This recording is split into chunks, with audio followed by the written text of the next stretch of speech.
Se va a cumplir una fecha muy importante para la historia de nuestra industria. Mañana, 1 de enero, se van a cumplir 50 años de la nacionalización del petróleo, la ejecución, porque la firma de toda la parte del entramado legal que llevó a este hito, a lo que significa que el petróleo es de los venezolanos, porque así lo establece la norma, fue en agosto del año anterior, del 75. Mañana se van a cumplir 50 años del control total de Venezuela sobre su industria, la creación de petróleos de Venezuela y, por supuesto, de precisamente lo que es ese camino de la nacionalización y lo que significó el control total de nuestros recursos que, como mencionábamos antes de ir a la pausa, en esta coyuntura donde hemos visto al presidente de los Estados Unidos comenzar con el Canal de Panamá, con el Golfo de México, decir que no es el Golfo de México, que es el Golfo de América, y llegar a este punto, ya finalizando 2025, donde dice que, bueno, que el petróleo venezolano les pertenece porque Venezuela les quitó sus derechos con lo que fue el proceso de nacionalización.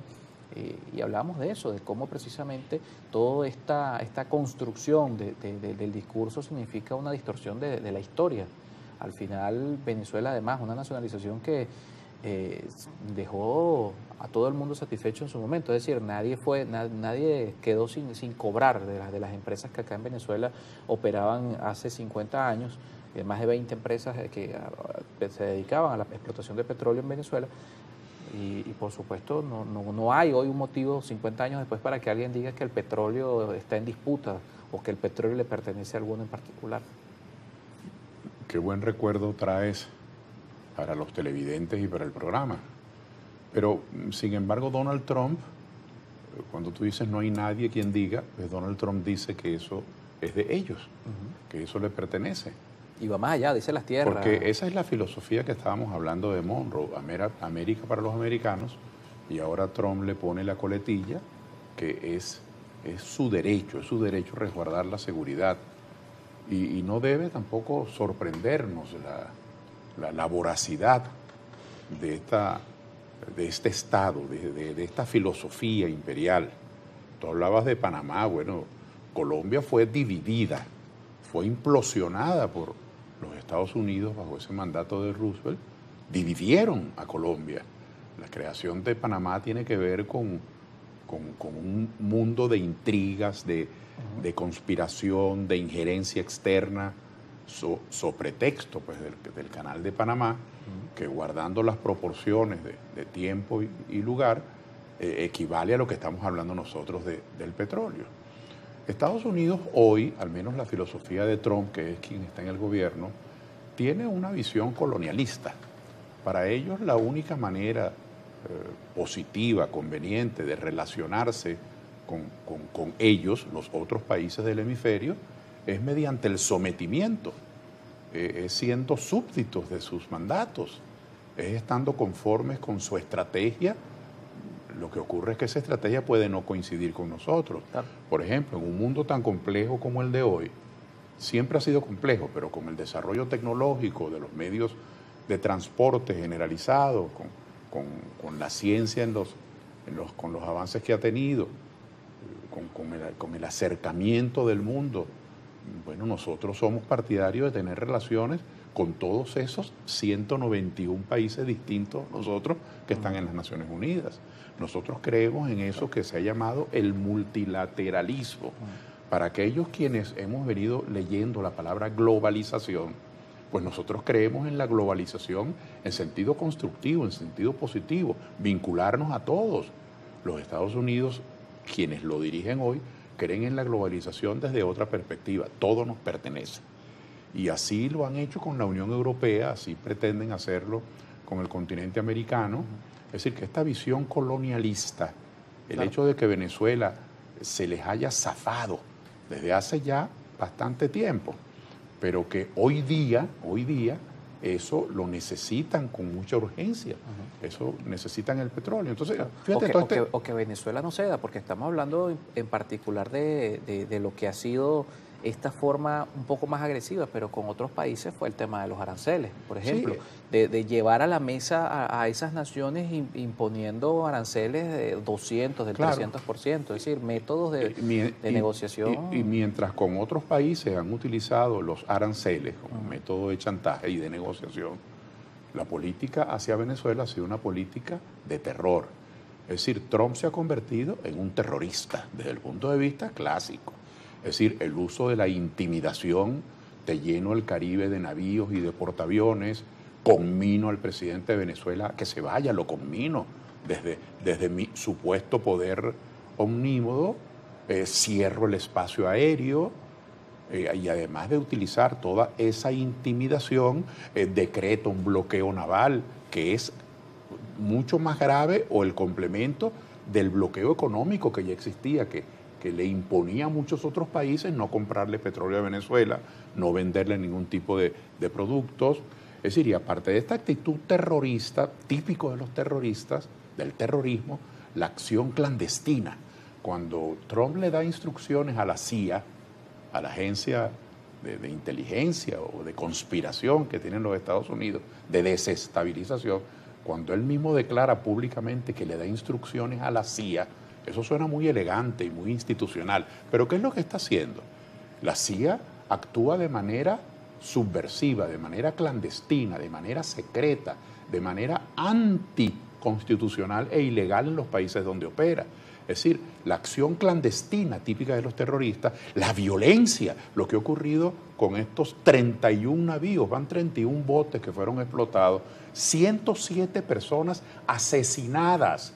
Trump instruyó el asesinato hasta ahora de 107 personas, de las cuales se jacta y los exhibe, y no hay ni siquiera evidencia de delito, no está la evidencia. Claro. Y en caso de que existiese la evidencia, que es lo que cualquier mente racional exigiría, bueno, se supone que hay juicios, que hay, claro, que hay un debido proceso o un uso progresivo de la fuerza. La intimidación, el terror, las acciones clandestinas, el uso de la violencia, la propaganda sucia, así como le hicieron propaganda sucia a Saddam Hussein, que era, bueno, prácticamente primo hermano del diablo, y le hicieron una campaña sucia a Gaddafi, y le hicieron campaña sucia a Noriega. Bueno, tienen muchos años también.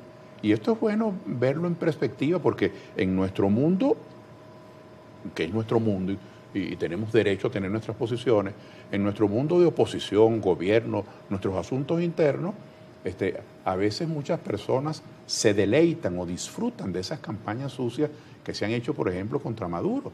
Pero en el fondo de esas campañas sucias, según las cuales todo venezolano es del Tren de Aragua, o el Tren de Aragua es algo así, bueno... Una transnacional del crimen. La NASA se quedó pequeña. La casi equiparada con Hezbollah. Ellos han sobredimensionado algo que ya no existe en Venezuela, que fue sometido, porque les conviene esa caricatura de la imagen de Venezuela, esa campaña persistente de Trump, según la cual los Estados Unidos han sido invadidos por gente que salió de las cárceles, de los psiquiátricos, psicópatas, criminales de Venezuela. Es decir, toda esta campaña sucia que conllevó a que le eliminaran los TPS, el estatus de protección temporal a centenares de miles de venezolanos, que los deportaran a El Salvador en esta complicidad tan baja que ha tenido este gobierno salvadoreño con estas acciones criminales. Es decir, todo este cuadro, repito, de intimidación, de violencia, de campaña sucia, de acciones clandestinas, ilegales, subrepticias, todo eso configura una acción terrorista disfrazada de institucionalidad y de salvaguarda de la democracia, de tal manera que estamos frente a eso, frente a la disconformidad de una potencia que ve que un país soberano, que un país independiente, bueno, no se ciñe a lo que ellos quieren. Venezuela, ustedes ven, amigos televidentes y Carlos, nosotros vemos, tú y yo, las reuniones que hace el gobierno de Venezuela con Chevron. Nosotros vemos los llamados al diálogo y el esfuerzo por entenderse después de que en mala hora esas relaciones se han dañado y se han empeorado. Pero Venezuela siempre ha sido partidaria de ese diálogo. Lo que pasa es que para Trump no hay diálogo porque no es una relación de igual a igual. En la mentalidad, en la cultura del señor Trump y de sus de sus atláteres, sus colaboradores, en su cultura, hay una gente que tiene que someterse. Entonces, el problema, y esta campaña sucia va a seguir, y esta campaña de degradación, según la cual nosotros somos unas cosas, no hay palabra con qué describir el asco que ciertas élites sienten por los países latinoamericanos, pero mientras esto sigue, la verdad es que la oposición no es solo por el petróleo es el objetivo, el petróleo es lo que buscan. Fíjate lo de Nigeria, ahí están atacando a Nigeria porque es el primer país productor de África. Mira lo de Groenlandia, se mete en problema con Dinamarca porque lo que quiere son los minerales, y con Venezuela es el petróleo. Todo esto ha sido un montaje propagandístico, lo del Tren de Aragua, lo del cartel de los soles, lo del tráfico de drogas.